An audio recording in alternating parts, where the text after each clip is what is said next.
On the day of our honeymoon departure, he presented divorce papers before me. I'm taking my whole family with me. If you don't like it, we'll get divorced. Fine, but I'm still single, you know. Huh? I screamed in my mind as he stood there dumbfounded. Take that! My name is Emma, 35 years old, and I work at a real estate company. I enjoy my work and find it fulfilling, and I have been fortunate to have supportive seniors and juniors. On the other hand, my personal life lacks any particular hobbies, and I have never had a boyfriend. I secretly felt anxious. My friends were getting married one after another, reaching their peak at 30. There are only a few of us who are still single. My juniors also left the company one after another, and each time it felt like a stab in the chest. That's when I met Brian through a friend's introduction. He was 2 years younger and had a smile that tickled my maternal instincts. He spoke few words and always listened to my opinion when making decisions. He always prioritized my thoughts. Never having any experience with men before, I quickly fell for Brian's personality. Our relationship developed smoothly. When I mentioned marriage, he responded, "Then let's get married." When it comes to marriage, a dozen of decisions must be made. Wedding ceremony, honeymoon, and a new home to live in together. It's a once-in-a-lifetime major event, so I wanted to make decisions together. But no matter what we decided, he would always listen to my opinion. He wouldn't express his own opinion, just agreeing with me. Brian's personality felt a bit unreliable, and I started to feel dissatisfied with him. There is another thing that troubles me. It's my relationship with my mother-in-law. My mother-in-law's personality was completely different from Brian's easygoing nature. She doesn't listen to my opinions and immediately imposes her own ideas. Emma, when you get married, of course you'll quit your job and focus on taking care of the house, right? At your age, if you don't hurry, you won't be able to have children. Brian is working hard, so as a woman, you should focus on the family. It's the wife's duty to support her husband. When I went to greet her, these were the first words she directed at me. The husband works outside, and the wife takes care of the home. She still holds on to such old-fashioned ideas. The truth is, I earn more money than Brian. He doesn't seem to think much about it and has even told his parents about it. But his mother doesn't seem to like it. A woman who earns more than a man doesn't have any charm. Maybe you can't do any household chores, can you? A wife should be able to cook, do laundry, clean, and take care of her husband's health. Can you do that? My mother-in-law said, looking down on me. If it were Brian saying that, it would be one thing, but isn't it different when it's my mother-in-law? It's not something to brag about, but I can manage all household chores since I've been living alone for a long time. And I have no intention of quitting my job after marriage, and I want to prioritize myself as much as Brian. That's what I thought. But Brian didn't help me even when my mother-in-law criticized me. Instead of refuting my mother-in-law, he nodded along with her statements. Because of that, I felt a bit uneasy about Brian. Can I really rely on someone like this for the rest of my life? Well, Brian is younger than me after all. Maybe he'll become more reliable in the future. If this marriage falls through, I might never get married in my life. Anxiety and desires clashed in my mind, swirling around in endless conflict. However, time doesn't wait, even if I'm troubled. There are so many things I need to decide for the wedding, the destination for the honeymoon, applying for time off from work, and so on. The to-do list keeps piling up. With a sense of unease, I spent busy days preparing for both work and marriage. One day, I consulted Brian. I think, considering our work, we can only take a long vacation at this time, so is it okay to have the honeymoon during this period? Yeah, I think it's fine. Both Brian and I have similar quiet periods at work. If we want to take a long vacation, this is the only timing we have. The problem is the wedding. The venue I've always dreamed of is so popular that it's booked for over a year in advance. In that case, what about going on the honeymoon before the wedding? I looked it up and it seems some people do that. If we have the wedding first, it will be another 2 years before we can go on the trip. If you are okay with that, Emma, then I'm fine with it too. I thought Brian wouldn't object, but to agree so readily. At this rate, it seems like all my opinions will be accepted for the honeymoon destination, the menu for the wedding, and the decoration of the venue. I do have a desire for Brian to express his own opinions a little, but it's better than being opposed. So, whenever I found a moment, I continued to progress with the preparations for the honeymoon and the wedding. In the end, we decided to go to Europe for the honeymoon. I debated until the last minute between Hawaii and Europe, but Hawaii is close by, and I'm sure there will be another opportunity to go there.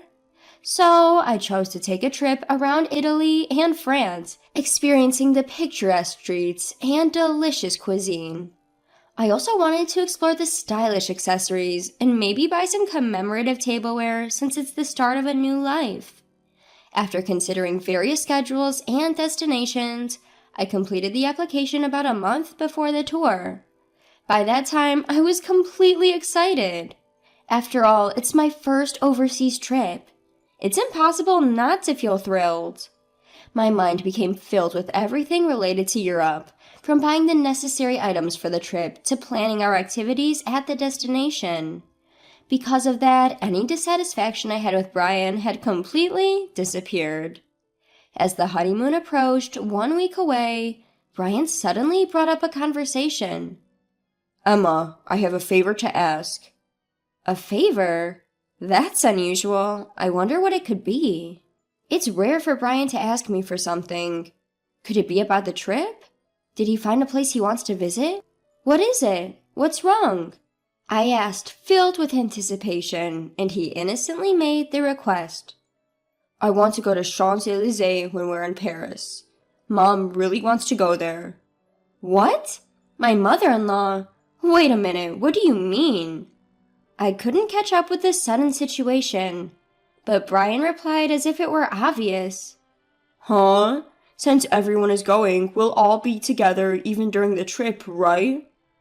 What do you mean by everyone? It's a honeymoon, so it's obvious that it's just me and you, the two of us going. But my mom thinks it's normal for the whole family to go. First of all, I only made reservations for 2 people, you and me, Brian.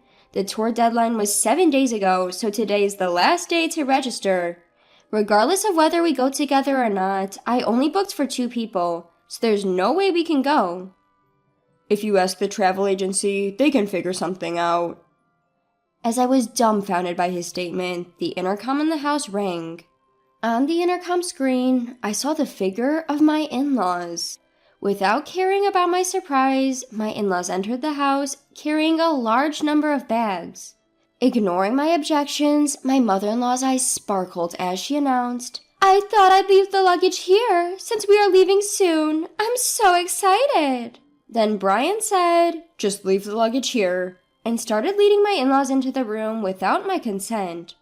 "Wait a minute!" I tried to stop him in a hurry, but my mother-in-law stared at me sharply. "Oh, what is it, Emma? I hope you're not suddenly saying, I don't want to go together now." I didn't agree to go together in the first place," I immediately retorted, but my mother-in-law paid no attention, saying, "You heard it just now, didn't you? But Brian always thought we would go together with you, right?" In response to my mother-in-law's flattering question, Brian replied with a simple, "Yeah." Taking advantage of his affirmation, my mother-in-law began to deny me. "It's normal for the husband's parents to go on the honeymoon. Don't you have such common sense? I hope you won't have any unpleasant experiences during the trip being with you. Since it's a special honeymoon, we want to make good memories, right? I'll make sure to drill common sense into you during this week before we go on the trip." It's supposed to be a special honeymoon? Drilling common sense into me? It felt like everything was being ruined. I clearly felt my blood boiling. "Mother-in-law, this is a honeymoon, you know? Normally, it's supposed to be just the husband and wife going, right? I desperately held my ground. If I continued to listen to my mother-in-law's side, it would affect the future. I wanted to avoid that at all costs. However, my mother-in-law stubbornly refused to compromise. Not only that, she started to deny me. The husband's parents are supposed to go on the honeymoon together. It's just common sense. I can't believe you dislike being with us. I thought we would become a family, but our common sense is different. You don't like me and nothing seems to match. How sad. As if she had been hurt herself, my mother-in-law lowered her eyebrows in an artificial manner. The end of her words, "how sad," contained an underlying smirk. I was convinced that she was deliberately trying to trap me. That's how certain I was. Even Brian, without questioning, began to blame me based on my mother-in-law's words. Emma, what the hell? They're my parents. It's okay to go on a honeymoon together, isn't it? It's impossible. We've already made the reservations for 2 people. Besides, I've never heard of families accompanying a honeymoon trip, I declared, and Brian shouted angrily, as if picking a fight. I never thought you hated my parents so much, Emma. That's it. Just leave for today. He looked at me as if he couldn't believe what he was seeing. As Brian spoke, a wicked smile formed on my mother-in-law's face. Why does he always take his mother's side without listening to his spouse's opinion? Especially at a time like this, I wanted him to support my views. Before I could even react to his words, I found myself pushed out to the entrance. Just before the door closed, I caught a glimpse of my mother-in-law's smug expression. I was left outside, unable to do anything but stand there. Why am I being treated like the bad guy? Why does everything have to be ruined, including this precious trip? Frustration and sadness overwhelmed me, and tears began to flow. A few hours later, I received a message from Brian. I want you to see if it's still possible for them to join the tour. If not, we'll cancel this trip and apply for a tour where all 4 of us can go. Please think rationally. If you reconsider, we can figure it out properly. I don't think I'm in the wrong, so I have no reason to apologize or respond. Brian must be angry too, because there was no contact after that message. Time passed, and the day of our honeymoon departure finally arrived. I couldn't imagine enjoying it in this state, but we had been preparing for this honeymoon for a month. I couldn't refuse. As I prepared to leave the house with a heavy heart, the intercom rang. Brian had come to pick me up. We hadn't seen each other since that incident, so I didn't know what kind of face to put on. The fact that he came to pick me up meant that he still intended to go on the trip. But he didn't have a single suitcase with him. Instead, he handed me a divorce paper.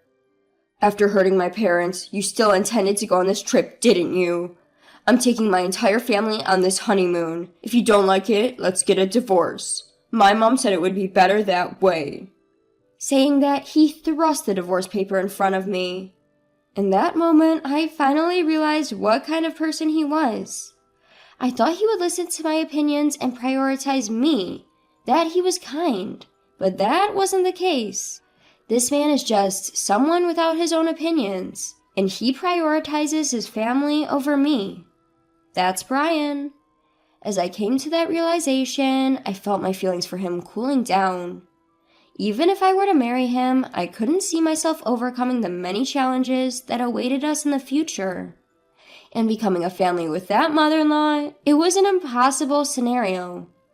Determined, I pointed at the divorce paper in front of me and said, "Sure, but I'm still single, you know."